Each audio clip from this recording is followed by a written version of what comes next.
Hi friends, welcome to my channel Ritu sisters world. ఈరోజు నేను మన వీడియోలో ముంబైలోనే రిచెస్ట్ గణపతి అయిన జిఎస్పి గణపతి దర్శనం వీడియోని మీకు షేర్ చేయబోతున్నాను. నార్మల్గా మనము గణేష్ నవరాత్రులు 9 రోజులు జరుపుకుంటాం కదా, కానీ ఈ గణేశుడు మనకి 5 రోజులు మాత్రమే దర్శనం ఇస్తాడు. 5వ రోజున గిర్గావ్ చౌపాటీలో నిమజ్జనం చేసేస్తారు. ఈ గణేష్ విగ్రహాన్ని చూడడానికి ముంబై నుంచే కాకుండా అన్ని రాష్ట్రాల నుంచి, దేశం నలుమూలల నుంచి కూడా భక్తులు వస్తూ ఉంటారు. వచ్చిన భక్తులందరికీ అన్ని వేళలా స్వామివారి ప్రసాదం, బ్రేక్ఫాస్ట్, లంచ్, డిన్నర్ అందుబాటులో ఉంటుంది. చూస్తున్నారుగా, ఇవన్నీ జిఎస్బి సేవా మండల్ వారి పూజ, సేవ, డొనేషన్కి సంబంధించిన డీటెయిల్స్. ఇక్కడ తులాభార సేవలు కూడా అందుబాటులో ఉన్నాయి. పాపం మా పిల్లల్ని చూడండి, వాళ్ళని పొద్దున్నే 5 గంటలకు లేపడం వలన ఇంకా నిద్రమబ్బు పోలేదు. మొత్తానికైతే మేము 7 గంటల వరకే లైన్లో వచ్చున్నాము. ఇది ఎంట్రీ పాస్ ఉన్న వారికి దర్శనము. ఎంట్రీ పాస్ లేని వారికి ఇంకో 2-3 గంటలు టైం పడుతుంది. మాకైతే లోపలికి వెళ్ళడానికి ఒక ½ అన్ అవర్ టైం పట్టింది. అసలు జిఎస్బి ఫుల్ ఫామ్ ఏంటంటే గౌడ్ సరస్వత్ బ్రాహ్మణ్స్. ఈ కమ్యూనిటీ వారు గత 70 సంవత్సరాలుగా ఈ గణేష్ మండపానికి సేవలు అందిస్తున్నారు.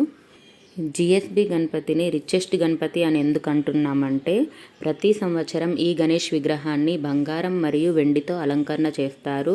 ప్రతి సంవత్సరం లాగే ఈ సంవత్సరం కూడా 66 కిలోల బంగారము, 325 కిలోల వెండితో అలంకరణ చేశారు. అలాగే 400.58 కోట్ల బీమాను కవర్ చేసి రికార్డు సృష్టించారు.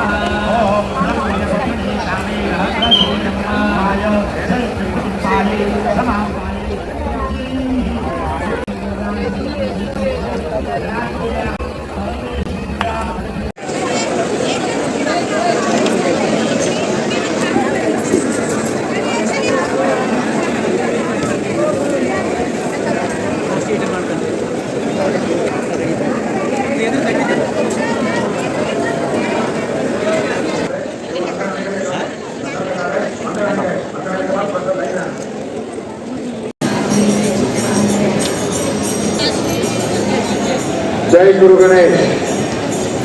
చూస్తున్నారుగా ఫ్రెండ్స్, మాకైతే స్వామివారి దర్శనం చాలా బాగా జరిగింది. నాతో పాటు మీరు కూడా వీడియో ఎంజాయ్ చేస్తున్నారని అనుకుంటున్నాను. దర్శనానంతరం మేము స్వామివారి ప్రసాదం కోసం వచ్చాము. ఇక్కడ ఇడ్లీ, సాంబార్, సిర ప్రసాదం, చాయ్, కాఫీ అన్నీ ఇస్తున్నారు. సో ఇది ఈరోజు వీడియో. నచ్చితే లైక్ చేయండి, షేర్ చేయండి, కామెంట్ చేయండి. మన ఛానల్ని సబ్స్క్రైబ్ చేసుకోండి. Thanks for watching.